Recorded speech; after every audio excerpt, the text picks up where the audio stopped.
在战场上，如何有效地掌握战场态势，躲避敌方获取自身兵力部署情况尤为重要。根据俄罗斯方面的消息，俄军的电子战系统发挥了很大作用，让乌军失明失聪。那么，俄军都出动了哪些电子对抗系统呢？又是如何发挥作用的？效果是否真的像俄方所说的那样有效？俄军拥有非常多的电子战系统，比较著名的包括克拉苏哈4、里尔3、莫斯科、居民、摩尔曼斯克 BN、鲍里索格列布斯克2、RB109A、勇士赞歌和基拉达2等等。克拉苏哈4属于俄军知名度最高的一款电子战系统。今年3月就有报道指出，在基辅郊外，俄军撤离之后，乌军发现了一个奇怪的集装箱。这个看起来像指挥方舱的装备，就是克拉苏哈4电子对抗系统的一部分。克拉苏哈4由俄罗斯无线电电子技术公司研制，一套完整的系统由2辆卡马兹8×8越野卡车组成，一辆装备电子战系统，一辆搭载指挥方舱。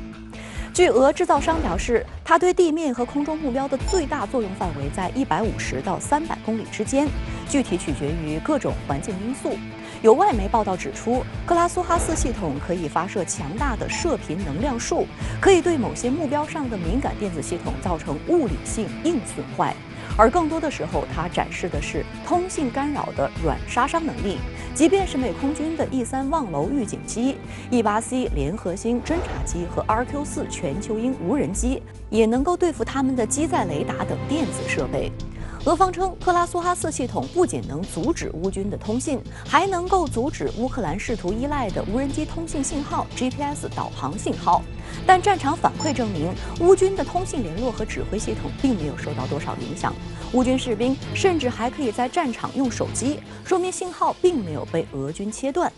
克拉苏哈4系统的压制效果不尽如人意，主要在于其采用的仍然是已经落后的压制式干扰或者阻塞式干扰，也就是俗称的大水漫灌。在对乌军进行电子压制的时候，俄军自己的无线电系统也会遭受到影响。俄乌冲突爆发期间，北约就曾多次监听到俄军上级要求电子部队停止电子干扰，因为干扰导致自己的无线电系统出现混乱。